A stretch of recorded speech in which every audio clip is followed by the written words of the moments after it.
Funding for Market Journal is provided by the Nebraska Soybean Board. A diesel-powered engine on a farm works hard and operates in a grueling environment.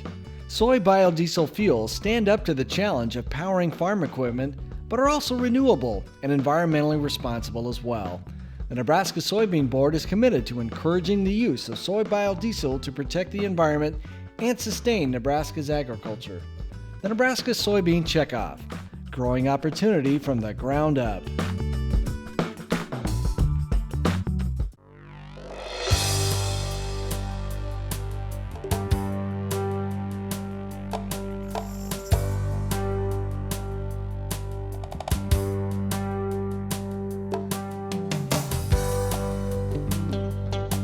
Market Journal, television for making agricultural business decisions, is a presentation of the University of Nebraska-Lincoln Extension, where you can know how, know now. Promotional support is provided by the Nebraska Farmer Magazine, and major funding for Market Journal is provided by the Nebraska Soybean Board. The Soybean Checkoff, growing opportunity from the ground up. Welcome to this week's edition of Market Journal. I'm Jeff Wilkerson. On the show this week, Ron Plain is our marketing analyst. Terry Klopfenstein shows why grazing corn stalks might actually be beneficial for next year's yields. Richard Bartek from the Nebraska Soybean Board talks with us from Soybean Management Field Days, and we'll look at testing silage with Galen Erickson. With low grain production forecasted for this harvest and rising supplies in their own areas, pig producers will most likely face declining profits for the rest of the year. Chris Hurt, an extension ag economist at Purdue University, said last week that losses in the final quarter could be as much as $60 per head. That would exceed the previous record quarterly losses of $45 a head in the fall of 1998. We talked with Ron Plain on Wednesday afternoon about a sow sell-off, supply into 2013, and how much further hog prices could slip. Well, hopefully we'll find a bottom pretty quick, Jeff. Yes, you're right. Prices have dropped off very rapidly in late summer. We're looking at carcass prices right around $70 per hundredweight. The futures market is trading that October contract in that neighborhood, so maybe we can plateau here for a while. Odds are that the low price will probably come this year in December. What are you looking at when you factor that also in with corn prices? What's the break even at? Well, the bottom line isn't encouraging. Cost production for hogs that went to slaughter here in August, probably somewhere around 66, 67 cents a pound live weight. We're looking at 75 cent cost production per pound live. That's right, at 99 cents on carcass price, $99 a hundredweight for hogs that'll go to slaughter in December. How bad do you think that crop progress or the September crop report will be next week? I know we talked off air and Missouri's already well underway with their harvest. Yes, way too hot and too dry. Our crop is going into the bin early, what there is of it. USDA's August number said corn crop of 123 bushels per acre. I'm guessing probably going to get trimmed a bit. There's a reason that we've got a lot of $8 corn out there. It's a short corn crop.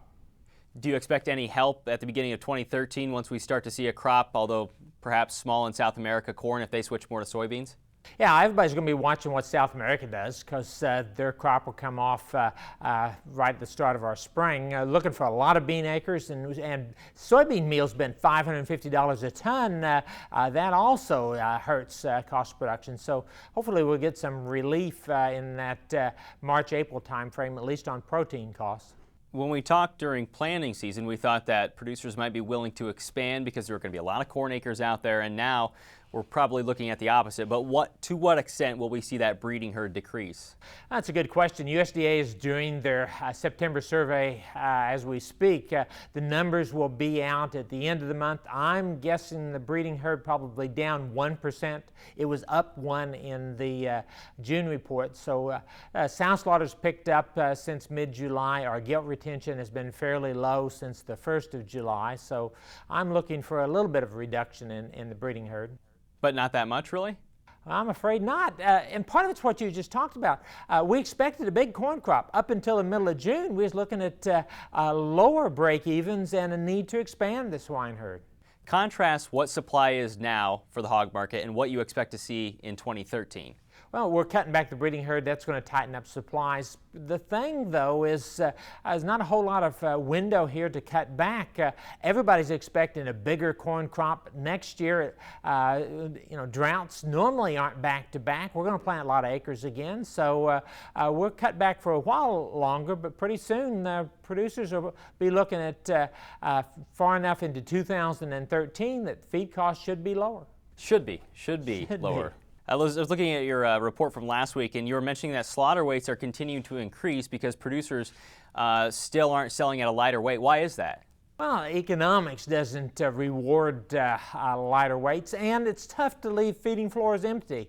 There's a real tendency to want to leave them out there and keep growing until that next batch of pigs is ready to take their place. When you look at the pork producer and the beef producer, is the pork producer better off right now looking forward to the end of the year? Probably so. Cattle feeding losses are just terrible. Their feed costs are just as ugly as for hog producers. We're looking at losses over $300 per head in some cases on closeouts on steers, and although we're probably going to lose over $50 per head on hogs that go to slaughter in the fourth quarter, it's not a fun situation to be in the livestock industry right now. How much help from the export side for the hog market? Any help there? Well, we've done well. Pork exports in the first half of this year were up 12%. Imports up only a fraction of 1%. We're probably going to see a bit of a slowdown, but on balance, exports is going to be a net positive this year for hog farmers. So bullish or bearish then, Ron, as we go forward? Well, give me some good weather next year and we should drop feed costs a lot. And so, yes, we need to cut back the herd now and for several more months. But the outlook long term, once we get a good corn crop in the bin, is back into profitable situation for hog producers. Our market analysts next week at Husker Harvest Days will be Arlen Suderman and John Odie from Farm Progress. We'll talk with them after the USDA's September crop report, scheduled for release at 7:30 Central Wednesday morning. 7% of Nebraska's corn was harvested as of Sunday. That open ground now gives crop and livestock producers another possible source for forages. We talked with Terry Klopfenstein this week about why crop farmers may actually benefit by removing residue. How much residue in a drought year like this is out there in the fields right now? That's a good question on a drought year. On a normal year, with our 10 million acres of corn, we would expect to produce about 40 million tons of residue. That's a lot of residue. The corn plant produces about as much residue material above ground as it does grain. And so for every bushel, that's 56 pounds, well, we've got a roughly equivalent amount of residue left in the field. So that's a lot, 40 million tons. This year it will be less than that, maybe somewhat less on irrigated, but especially the rain-fed will be less than that. And what are the uses that you can get out of it, even if it is lesser, especially on the dry land fields? Well, all of our other forages are less this year too. So in Nebraska, the forage resource we have for the beef cattle industry is the corn residue. We're short on hay, we're short on pasture, and we're short on alfalfa. Now, it sounds like I'm suggesting we harvest all of the corn residue. That's not the case. If we used up what I think would be needed by the industry, we may be only talking about 3 or 4 million tons. And remember, I said on a normal year 40, I would guess this year we'll still produce at least 30, 35. So I'm talking about 10% maybe of the residue that would be needed to meet the needs of the cattle industry. Let's talk about the crop producer then. The crop producer is probably wondering about the impacts for next year. So are there consequences to taking the residue off the field for corn on corn or beans on corn? It's a good question. You used the word impact. Mm-hmm. That's the first thing when we talk about grazing. The first thing that comes to a crop producer's mind is what's the hoof impact, if you will. What's the effect on the soil? Am I going to have a compaction problem? That kind of a thing. Second would be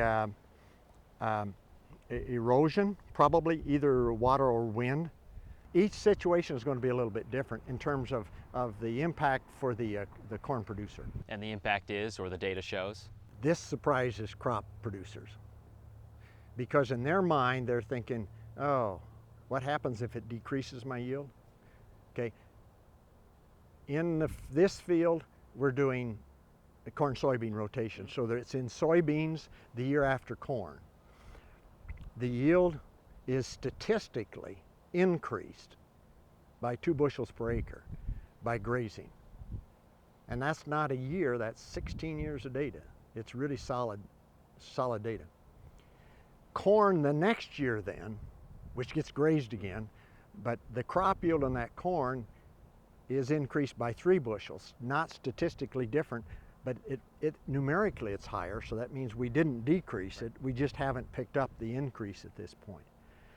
That's surprising to most people. And this, I'm on a mission on this because most people think, well, how much of a decrease am I going to get? Not whether I get a decrease, but how much? It's not that, okay? We've actually demonstrated an increase. Our colleagues at North Platte have the field at Brule, and they've only have 3 years of production data on that.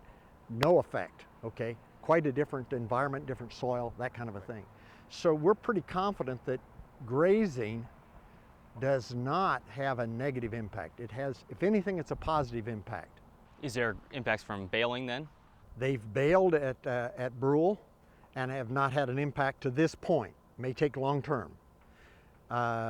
Secondly, we've collaborated with our USDA scientist, Brian Weinhold, and previously Wally Wilhelm, that have been baling.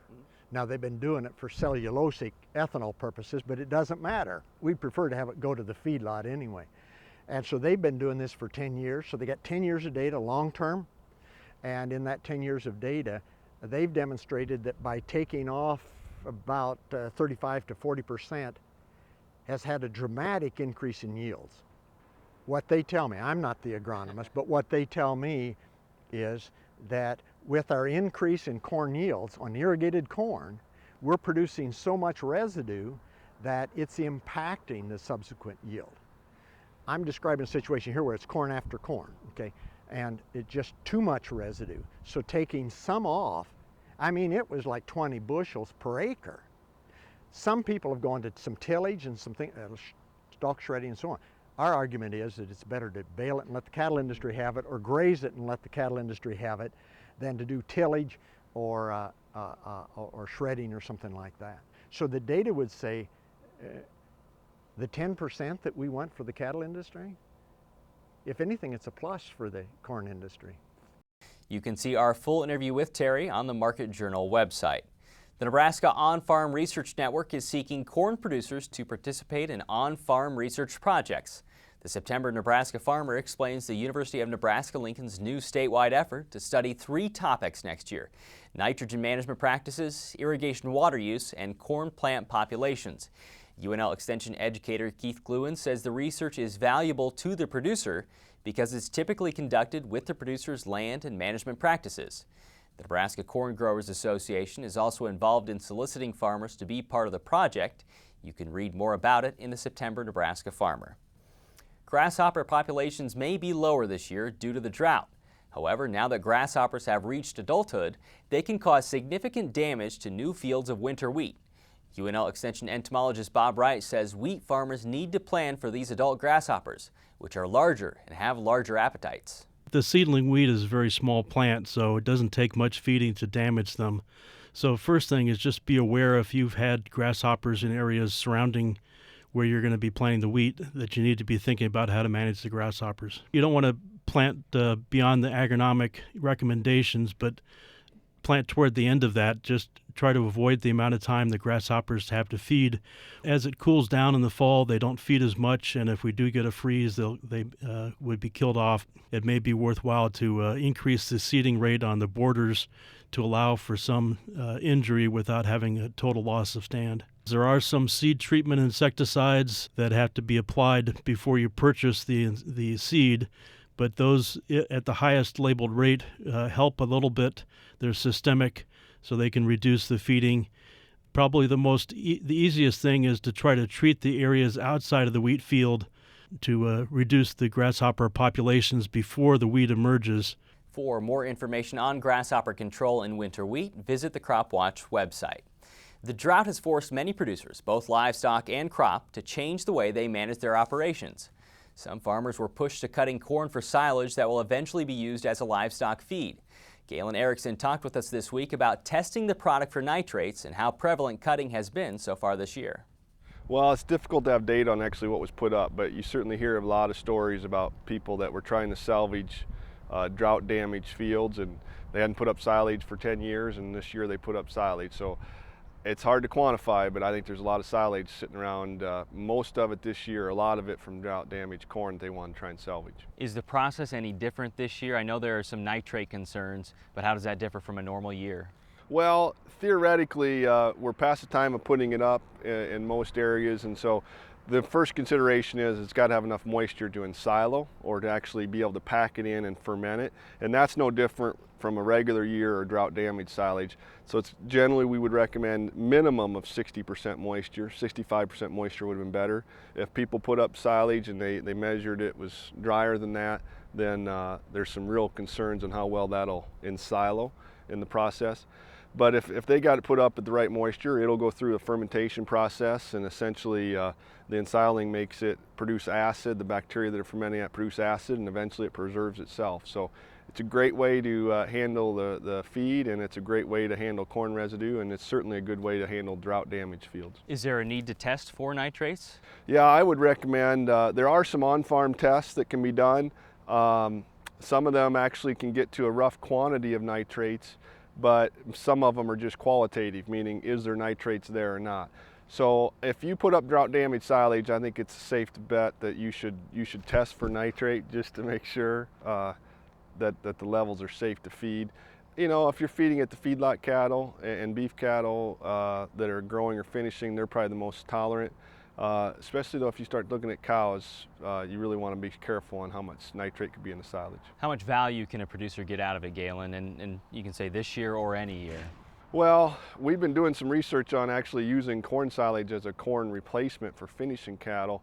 And generally speaking, silage is about, we use TDN, would be a TDN of 70 to 75, whereas corn's a TDN of 90. So that's kind of gives you the relative break of what it's like relative to corn.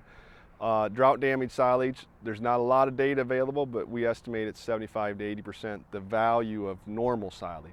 All depends on the amount of grain. So corn plants above ground are about half forage, half grain in a normal silage year. If there's no grain, it's all forage. And so really there's all kinds of different levels of grain out there that's been put up as silage, and that dictates some of its value.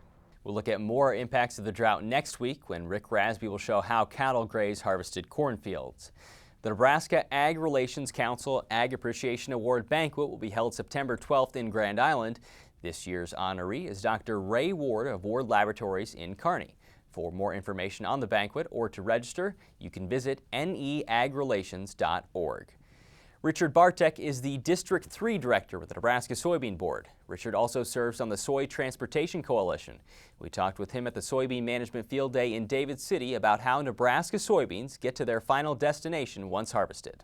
A lot of the soybeans are exported, and we raise the soybeans in Nebraska, and they're hauled to a local elevator or a local terminal. And if China's the end user of the soybeans, there's a lot of highways between here and the Northwest where most of the Nebraska soybeans go, and a lot of railroads track and stuff. So on the Soy Transportation Coalition, directors are from the majority of the soybean raising or producing states, and we look into the conditions of highways, bridges.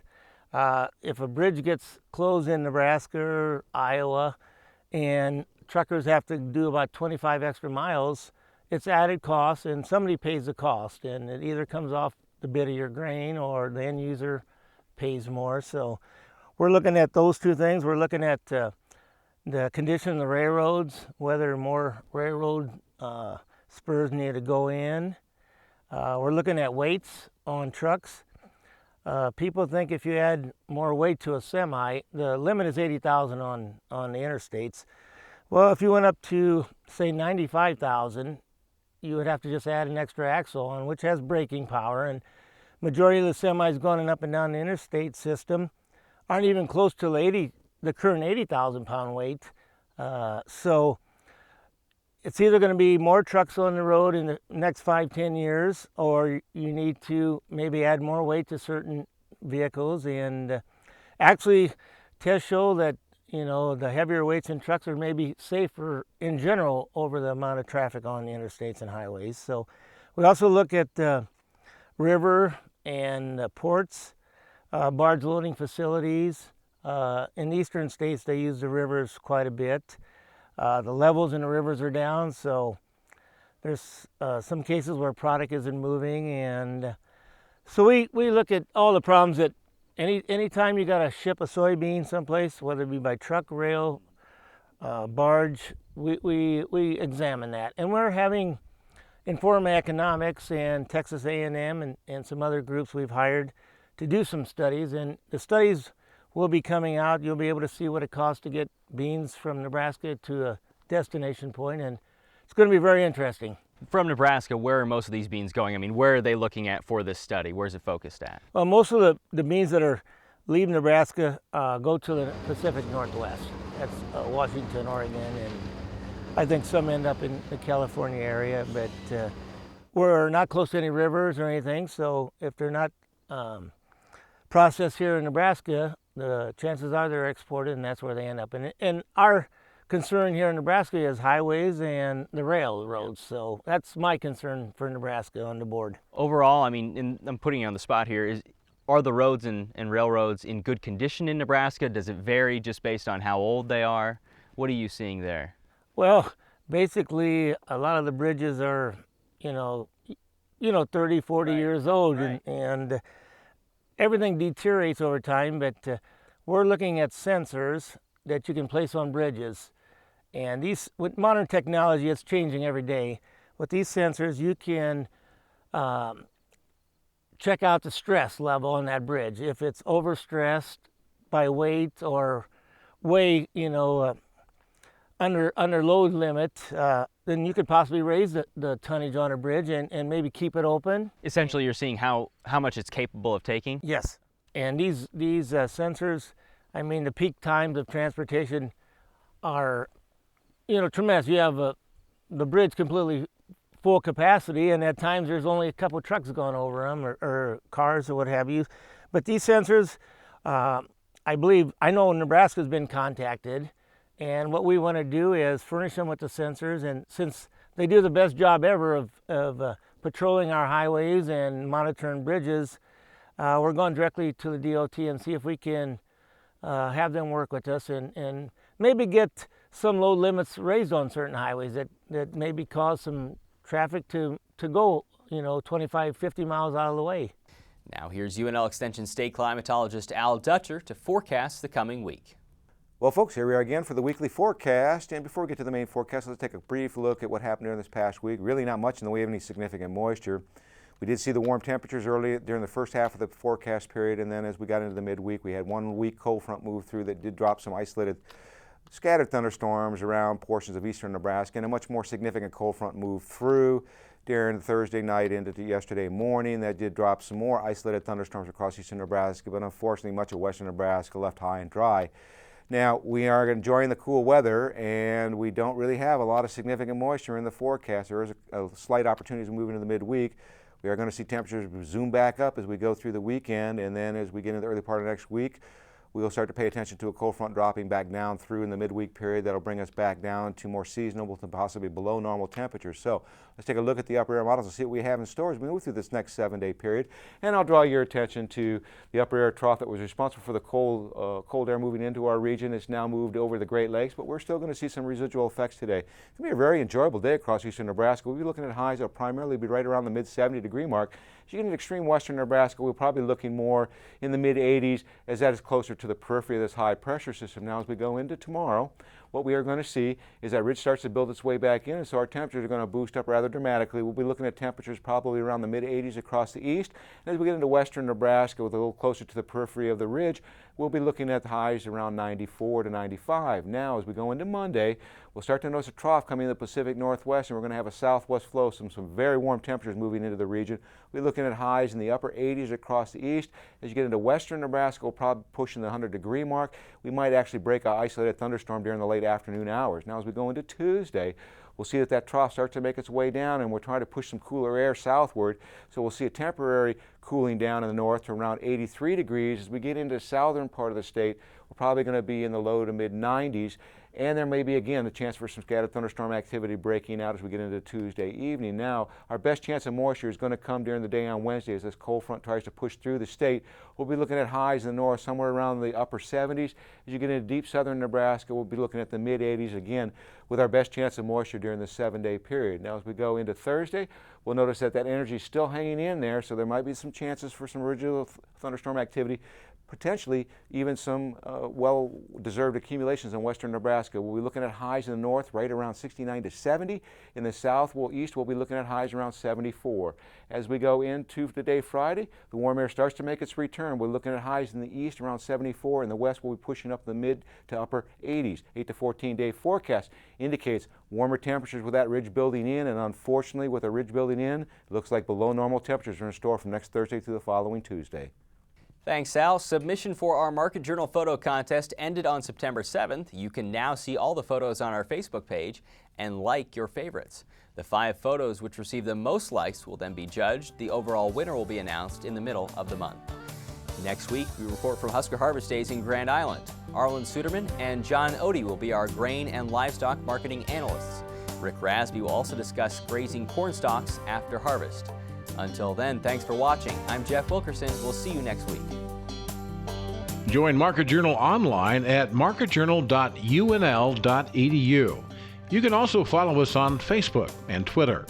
Promotional support is provided by the Nebraska Farmer Magazine. Funding for Market Journal is provided by the Nebraska Soybean Board. The Soybean Checkoff, growing opportunity from the ground up. Market Journal is produced by the University of Nebraska-Lincoln Extension, where you can know how, know now. Funding for Market Journal is provided by the Nebraska Soybean Board.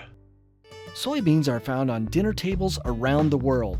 Some form of the soybean is found in baby foods, snacks, cooking oils, and many other food items eaten daily. And soybeans provide the protein in the diets for livestock and fish. The Nebraska soybean farmers support research to develop new soy-based products for foods, livestock, and industrial uses through their checkoff dollars. The Nebraska Soybean Checkoff, growing opportunity from the ground up.